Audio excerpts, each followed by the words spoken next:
Eh bien, bonjour ou bonsoir à tout le monde qui nous regarde sur Canal Austral. Alors, bienvenue dans cette émission qu'on appelle Zigzag.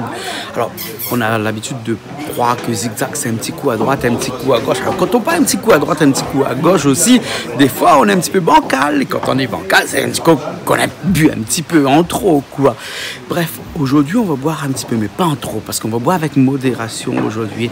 On va boire aujourd'hui du vin, oui, parce que le vin est culturel et que le vin est français, que on est fier d'être français. On va parler de vin aujourd'hui avec quelqu'un, un invité qui est là-bas de l'autre côté. On va le rejoindre dans un petit instant. Il s'appelle Olivier Kadar-Bacas. Alors quand on parle de Olivier Kadar-Bacas, ça ne parle pas, personne ne le connaît. Mais si on parle du vin, allez, dit partout. Oui, allez, dit partout. Là, oui, tout le monde le connaît, ce vin-là. Eh bien, on va aller le voir dans un instant. Et puis après, ça peut-être cause un petit peu créole avec lui parce que c'est un vrai rayonnier installé en France métropolitaine du côté de Bordeaux, plus précisément dans le Saint-Émilion, par exemple. Hein, et c'est là où il a ses cèpes. Hein, et c'est son cépage. Il cultive son vin depuis une quinzaine d'années. Un cépage qui dure à peu près depuis 40 ans. Et il nous fait un vin qui nous rapporte ici tous les jours. On a l'occasion de le boire. C'est le vin à dit partout. Alors on va le voir et puis après discuter un petit peu avec lui. D'accord? Dans cette émission qu'on appelle Zigzag. Allez, un coup à droite, un coup à gauche. Allez, on fait l'émission, après on va aller un petit coup à droite, un petit coup à gauche. C'est bon? Ok. Mais bien entendu avec modération. Salut Bénard, comment ça va? J'espère que la soirée n'est pas terminée. On va continuer à boire, à chanter et puis on verra comment on pourra rentrer. Donc on parle du vin, il faut toujours dire que c'est à boire avec modération. Mais non, c'est toujours avec tout le monde, mais avec modération. Voilà, même s'il n'est pas là, c'est pas grave. Hein? Tant pis pour lui, il avait qu'à être là. N'est-ce pas Marie? Eh oui. Marie, t'as une jolie robe arc-en-ciel aujourd'hui. Hein? Merci. Alors, on va parler de vin aujourd'hui. On va parler de vin avec une famille Kadar-Bacas. Hein? Olivier Kadar-Bacas, par exemple. Alors, quand on dit Olivier Kadar-Bacas, ici, il y a l'île de la Réunion. Ouais. Ça parle pas beaucoup. Mais par contre, imaginez que l'on dit, allez, dis partout, le vin. Ça parle. Ça parle un peu plus, ouais. Qu'est-ce qu'il a fait que le vin, allez, dit partout, est entré à la Réunion comme quelqu'un qui n'est pas invité, qui quand il y a la porte, on ouvre la porte et il entre? Ben ça, certainement parce que nous l'a voulu mettre un peu la Réunion en l'air, ouais. Avec la carte de la Réunion dessinée dessus. En fait, nous avons fait un vin plutôt en hommage à mes origines. Donc, nous avons voulu créer un vin donc, qui ressemble aussi à la Réunion. Oui. Et c'est ce vin-là que nous l'a proposé à la Réunion. Et ben, il a été aimé assez rapidement. Et c'est vrai que petit à petit, elle a pris beaucoup de place dans la vie des Réunionnais. Et nous, on est très, très fiers de ça. Et souvent, on y rencontre des Réunionnais dans les magasins qui disent tiens, c'est le vin qu'on a choisi pour le baptême de ma fille. Nous l'a pris ça pour une communion. Et donc, ça, c'est vraiment une grande satisfaction pour nous. Voilà. Alors, juste entre nous, hein, parce que la première personne qui écoute à nous, il n'y a rien que Marie là-bas, Bernard de l'autre côté, Julie au fond là-bas, Monique, et Hervé, hein, et puis après aussi Aurélie de l'autre côté qui écoute à nous. Que ça, un créole comme où ça fait là-bas à Bordeaux? L'histoire, c'est, nous la quitte la Réunion avec mes parents, on a maintenant à peu près 30 ans. Et à l'époque, mon papa était change complètement de vie. Il a repris une propriété viticole sans rien connaître au vin. Il a installé lui dans la région de Bergerac. Et puis, moi, je suis venu. C'était mon premier contact avec le monde du vin. J'avais 11 ans. Et en gros, c'est comme un peu Obélix, mais elle tombe dedans, quand on était tout petit. Et donc, à force de goûter, c'est vrai que petit à petit, le vin est devenu ma passion. Mais je ne veux pas faire du vin mon métier. Donc, je continué mes études, je fait une prépa HEC, après à Périgueux, après je parti dans une école de commerce à Nice. Et là, je rencontre ma femme. Comme tout étudiant d'école de commerce, nous avons parti travail, comme beaucoup, nous avons parti travail sur Paris. Nous avons travaillé dans des cabinets de conseil financiers. Et nous avons rendu compte que ce n'était pas notre vie en fait. Nous n'étions pas totalement satisfaits par ça, nous change complètement de vie. Pourtant, on avait tout ce qu'il fallait. Financièrement, bon, on était installés. Tout le monde croit que notre vie était faite sur Paris. Et non, nous a tout quitté pour vivre de notre passion. Et nous a reparti vers la terre. Ça, c'était en 2002. Nous l'a installé à nous, pas très loin de Saint-Émilion. Nous l'a repris une propriété qui s'appelle le château Moulin de Beauséjour. Ouais, que nous voit ici. Voilà, c'est le premier vin que nous l'a produit en fait. L'ancien propriétaire ne fait pas du tout le vin en bouteille. L'ancien propriétaire, il faisait tout en vrac, c'est-à-dire qu'un négociant, il te vient, il te prend la récolte de l'année, ça va avec un camion citerne, il t'est assemblé avec d'autres vins. Nous la mettre notre formation commerciale à profit et nous la fait le pari avec ma femme de mettre en bouteille au château. Il fallait aussi apprendre le métier aussi, hein, et puis nous l'a fait tout un petit peu en même temps. Un premier enfant, apprendre le métier, changer de vie, voilà, tout en même temps. Et laisser le frère ici, par exemple, hein, parce que le frère, il a Sicile, hein, oui, hein. Toujours discret, toujours comme il faut, mais par contre, toujours présent. Toujours présent. Oui. C'est une super expérience qu'il a faite. Et il n'est pas fini parce que le nombre de choses qu'on a encore à faire, mais je pense que c'est qu'un début. D'accord, voilà.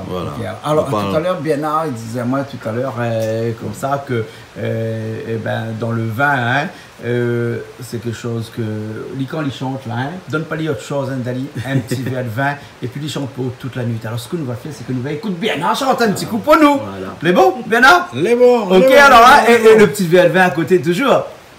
Allez-y partout. Allez-y partout. Allez-y partout. Les bon alors Bernard dans ses œuvres. Donc, voilà Bernard là, je chante un petit peu pour nous. Et comment ça se fait qu'après toutes ces années, 11 ans, quand tu avais 11 ans, tu es parti là-bas en métropole et tu parles le créole aussi bien que moi aussi bien. À un moment donné, on l'a fait douter. Hein. À un moment donné, dans une émission, on l'a fait douter. Hein. Deux causes créole, causes oreilles, deux causes pas créole, alors. Mais les répondent tout de suite. Hein. Ouais, c'est vrai. Les vrais que les difficiles quand même de garder son créole, parce que quand on quitte la Réunion, m'avait quasiment plus de contact avec mon île. À l'époque, n'avait pas un Facebook, n'avait pas le téléphone gratuit, illimité et tout ça. Hein. Donc, m'a atterri à Bergerac, même pas à Bergerac, à 40 km de Bergerac, dans un village de 400 habitants, même pas. Donc forcément, il était quand même assez compliqué d'atterrir à cet endroit-là et de grandir, de continuer la vie. Alors comme on avait quitté ma famille, mes tontons, mes cousins, étaient complètement déracinés, quoi. Mais pourtant, voilà, m'a garde mon créole parce que m'a les faire de mes origines et il fait partie intégrante de ma vie. Donc forcément, on perd pas ça. Impossible. On perd pas. Mais par contre, même si on ne peut pas perdre le créole, on va apprendre beaucoup de choses, hein, et surtout au niveau des vignes, au niveau du vin, au niveau de la viticulture. C'est ça. C'est la viticulture. C'est un vrai métier, mais c'est un métier que généralement un petit peu comme ce qu'on appelle en Inde des castres, c'est-à-dire que ça part de génération en génération. Vous n'êtes pas trop de génération, parce que même si nous profitons pour faire un petit coucou à Monsieur Michel qui regarde à nous. Forcément, hein, via www.canalaustral.tv et le papa. Hein, et c'est pas forcément avec ton père que tu as appris. Non, c'est vraiment par passion. Par passion, Mais en fait, c'est aussi parce que nous n'avions pas d'autre choix. Nous la lance à nous avec beaucoup d'inconscience, sans trop se poser de questions sur l'avenir. Nous tes voeux changent de vie. On avait la passion du vin et on s'est lancé comme ça, sans savoir non plus. Honnêtement, au tout début, Michel, l'ancien, n'était pas du tout d'accord. N'était pas du tout d'accord avec ce choix-là. Nous étions tranquilles à Paris, nous avions une bonne situation. Bon, et le travail de la vigne est quand même un travail assez difficile. On travaille dans des conditions, parfois à l'extérieur, il fait froid, il pleut. Et parfois aussi, il fait beau, il fait chaud aussi, très chaud l'été. Une fois sur 3 ou 4 où la grêle arrive et puis il y a une vigne. Et puis c'est ça aussi, nous les dépendants, là arrive à nous en 2013, nous la perdre 95% de notre production en 10 minutes. Nous avons eu un orage de grêle et nous la perdre toute. Déjà, moralement, elle est quelque chose de très difficile parce que vous la mettez tout le travail d'une année dans dans cet espoir de faire quelque chose de bien, et tout l'est anéanti en 10 minutes. Là, elle est complètement déstabilisant. Après, nous relève à nous. 2016 nous fait une très belle année, parce que 2014-2015, elle était bien, mais en quantité, n'avait pas beaucoup, avec les conséquences de la grêle. Et en 2016, encore un autre affaire, on a eu le gel. Et là, nous avons perdu 98% de la production. C'est vrai que des affaires comme ça, ils remettent à eau en cause. Il y a où les... comme ça par rapport à la nature, et il rappelle à où l'humilité, quoi. Ouais. La nature, il rappelle à où ses droits, et voilà, et nous travaillons avec la nature, donc nous sommes obligés d'accepter, et nous sommes obligés de faire avec. D'accord, alors ok. Alors, et que serait ce vin-là, allez dire partout là, s'il n'y avait pas de rayonnés? Est-ce qu'il est commercialisé aussi dans l'océan Indien? Dans l'océan Indien, un tout petit peu, mais surtout, moi, honnêtement, ce qui me fait halluciner et qui me fait énormément plaisir, c'est alors, on a énormément progressé au niveau des ventes à La Réunion, et on le vend aussi en métropole à tous les amoureux de La Réunion. Que ce soit des Réunionnais installés en métropole, des métros qui ont séjourné à La Réunion, qui ont vécu ici, qui veulent retrouver un petit goût d'exotisme, ou se rappeler que La Réunion c'est un beau pays. Et voilà, on a des gens en métropole. Il y a des gens avec nous là, Olivier, qui aiment bien La Réunion. Tellement qu'ils ont écrit sur La Réunion. Ah, on va. Ouais, il s'appelle Béana Mayos, de l'autre côté. Il a écrit une chanson sur La Réunion, et il dit dans cette chanson que La Réunion, c'est son pays. Quelle est jolie ton île. Quelle est jolie ton île, hein? Quelle est jolie ton île. On écoute ça un petit coup? Allez, écoute. Allez. C'est une grande première, parce que je ne l'ai jamais chanté. C'est une des dernières compositions, mais parce que j'ai un peu tardé à l'écrire. Je voulais voir si j'hallucinais pas, si ma pulsion dépassait ma passion, mais non, c'est la passion de La Réunion qui a mangé la pulsion. Et aujourd'hui, je peux dire que La Réunion, c'est mon île. J'y suis bien, j'y suis heureux, j'y ai trouvé foyer, amour. Et pour vous que ça dure. Bonheur. Voilà. En tout cas, c'est bien dit. Hein. Ouais. C'est bien dit tout ça, avec plaisir. Ah, oui. Ok, alors.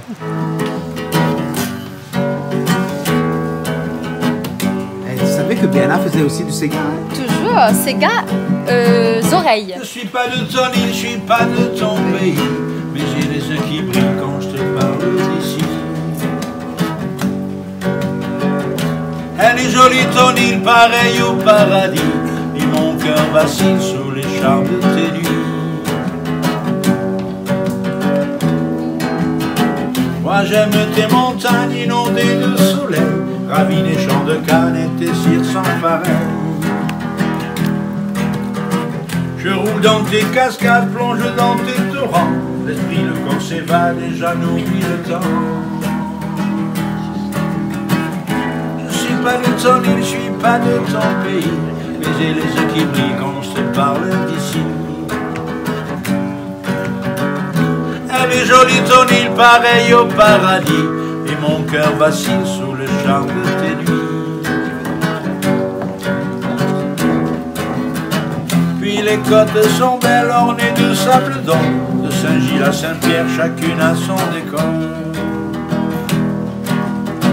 Puis la côte sauvage soufflée par tous les vents, où les rouleaux ravagent les falaises d'argent. Je suis pas de ton île, je suis pas de ton pays, mais j'ai les yeux qui brillent quand je te parle d'ici. Elle est jolie ton île, pareil au paradis, et mon cœur vacille sous le charme de tes nuits. Puis survient la colère, celle du vieux volcan, parce que l'homme exagère et se croit le plus grand. Puis elles se font douces, les musiques à chanter, celles qui nous poussent le soir à s'enlacer. J'entends le maloya rouler ses mélopées, puis éclate le Sega, tu sais si bien chanter. Je suis pas de ton île, je suis pas de ton pays, mais j'ai les yeux qui brûlent quand je te parle d'ici. Elle est jolie ton île, pareil au paradis, et mon cœur vacille sous le charme de tes nuits.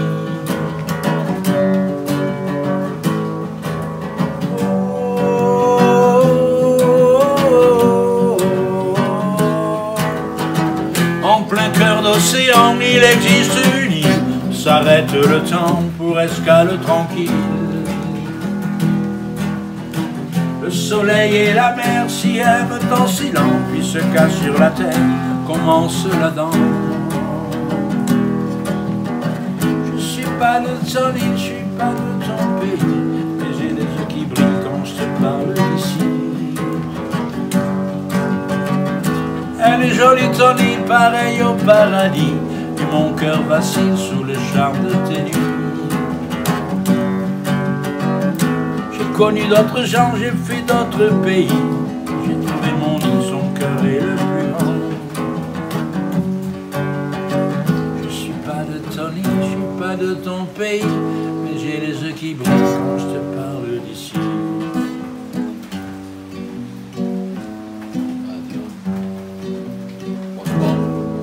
Bravo. Je pense qu'il peut mettre son album. Hein. Bravo, bravo, bravo, bravo. Ben voilà. Merci Bélard. Merci pour cette chanson, hein. Un hommage à la Réunion, hommage à quelqu'un qui aime la Réunion. Le vin à Lady Partout, là, hein. Toi qui est donc le patron du vin à Lady Partout, celui qui fait que le vin à Lady Partout existe, hein. C'est issu de quel cépage? Ben, le à Lady Partout, ben, en fait, nous travaillons avec majoritairement du Merlot. 100% Merlot. Le Merlot, c'est le cépage que nous retrouvons plus régulièrement autour de Saint-Émilion. Nous l'avons installé à 5 km de Saint-Émilion. Nous produisons un Bordeaux supérieur. Et nous on a aussi une petite parcelle en Saint-Émilion, mais comme on l'a pas ramené ici, il s'appelle Château Beau Séjour les Morins. Et c'est vrai que le Merlot va donner un vin plutôt sur la rondeur. Donc la rondeur, ça veut dire qu'il est agréable en bouche, assez jeune. Donc les tanins, il est assez fondu en fait. Et c'est ça qui peut peut-être plaire quand même assez. Après, nous avons des terres assez riches. Comme dit riche, c'est-à-dire que la terre, en fait, n'a beaucoup d'argile. C'est-à-dire que, voilà, oui, voilà, m'expliquez un peu. Voilà. La terre riche, on l'appelle une terre arabe. Précisons, elle est riche dans sa valeur. Voilà. Oui, mais pas sa valeur, voilà. C'est-à-dire qu'elle a la matière. Et donc, cette terre qui est riche, qui colle au pied quand voilà, et ben elle donne au vin de la puissance. Et donc on a à la fois sur ce vin-là de la puissance et de la rondeur, et ça donne un équilibre qui permet d'avoir quelque chose en bouche qui donne du plaisir, mais qui aussi a un peu de longueur.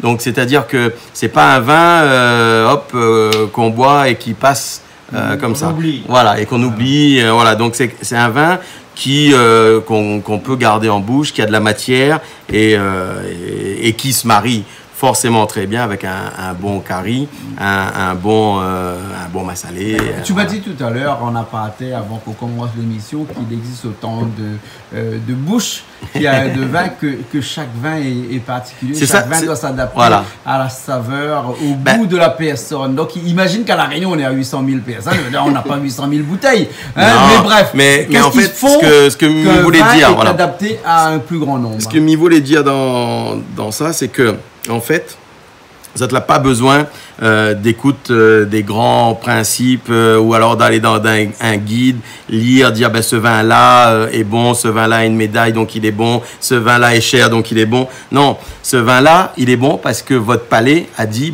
tiens, ça me plaît.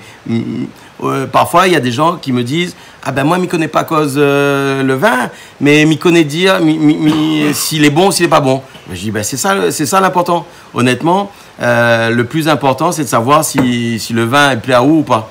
Et après, petit à petit, à force de boire régulièrement un petit peu de vin, on aura la curiosité de découvrir d'autres vins.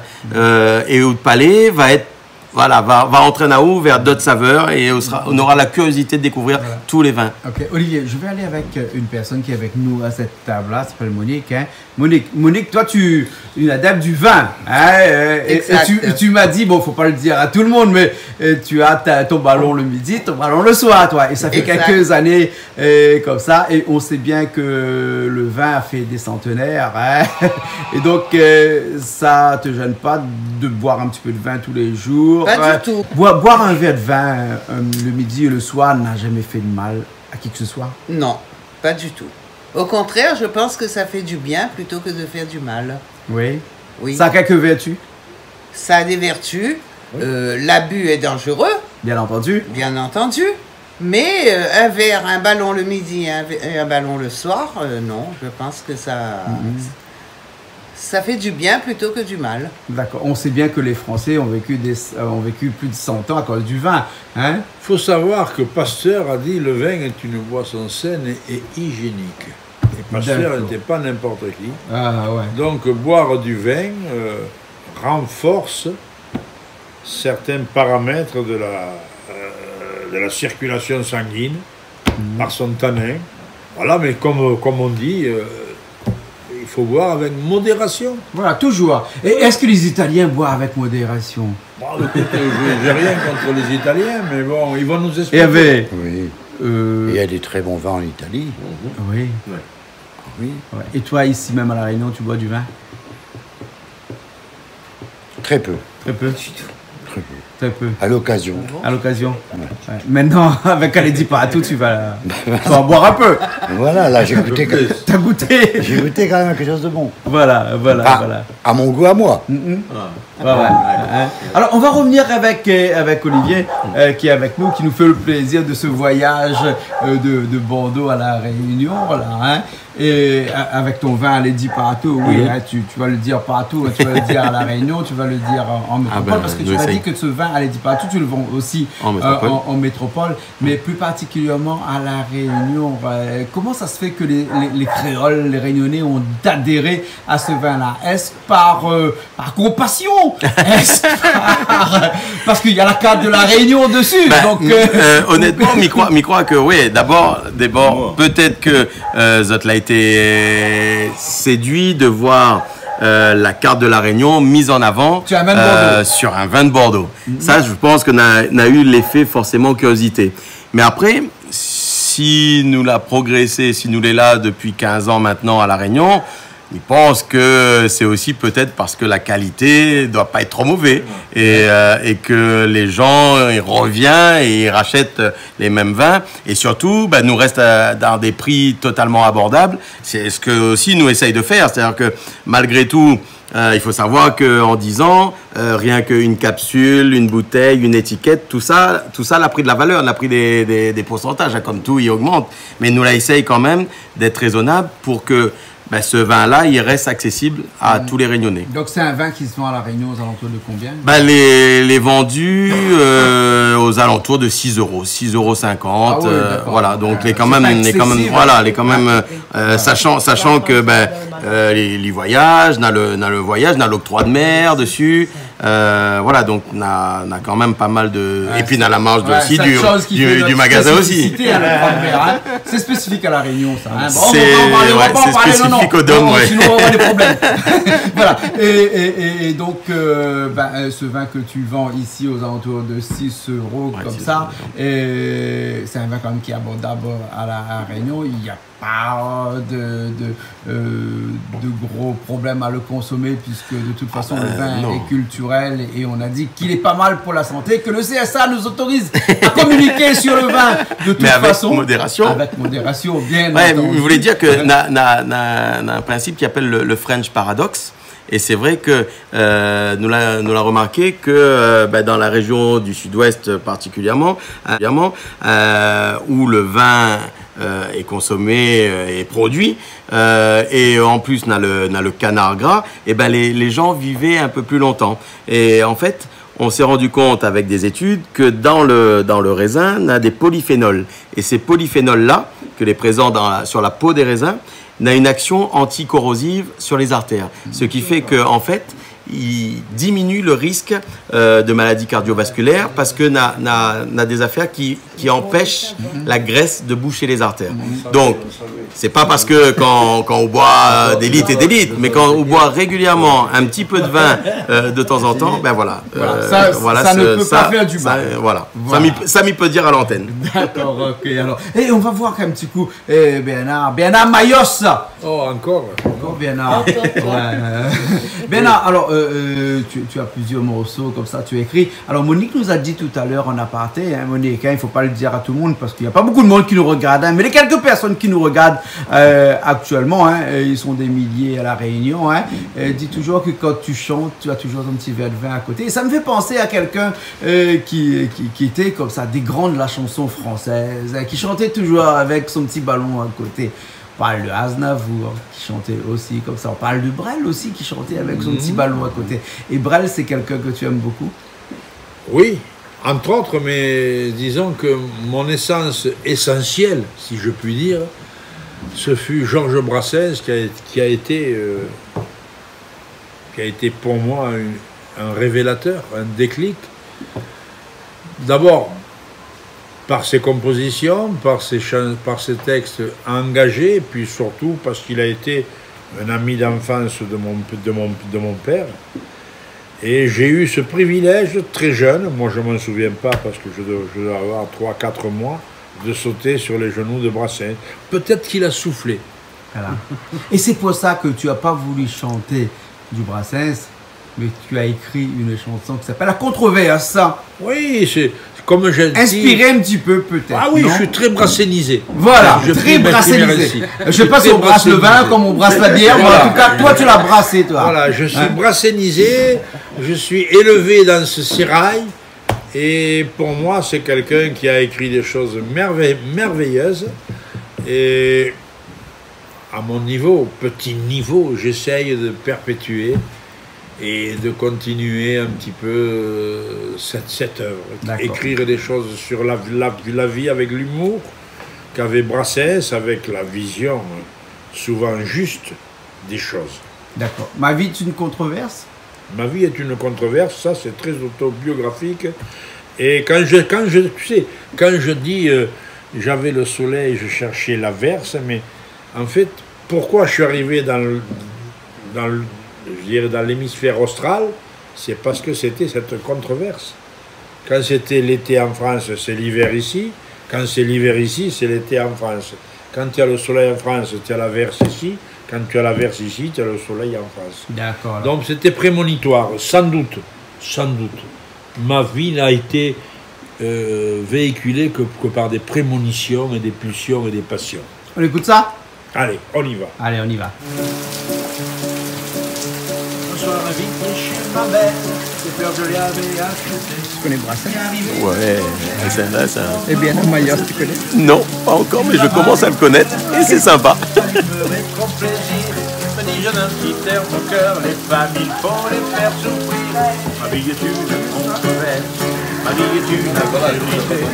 J'ai le soleil, je veux la mer, je cherche l'hiver en été. J'ai un immense paradoxe, un mur de contradiction. Et dans ma tête coule un torche quand je dis oui, je pense non. Un matin je me lève tranquille, une envie folle de travailler. Et j'allume me rase, puis je m'habille et puis je repars me coucher. Tu ne vas pas aller bosser, le travail c'est pas fait pour toi. Tu ferais mieux de le laisser à tous ceux qui n'en ont pas. Ma vie est une controverse, ma vie est une absurdité. J'ai le soleil, je veux la mer, je cherche l'hiver en été. J'ai un immense paradoxe, un mur de contradiction. Dans ma tête coule un torche, quand je dis oui, je pense non. Un soir au lit avec Nicole, et dans les draps très fort serrés, mon mange la rendit folle, je partis vite me rhabiller. Tu ne vas pas lui faire de mal, tu ne vas pas gâcher sa vie. Elle ne pourra plus, c'est normal, passer de toi au fond de son lit. Ma vie est une controverse, ma vie est une absurdité. J'ai le soleil, je veux la mer, je cherche l'hiver en été. J'ai un immense paradoxe, un mur de contradiction. Et dans ma tête roule un top. Quand je dis oui, je pense non avec moi.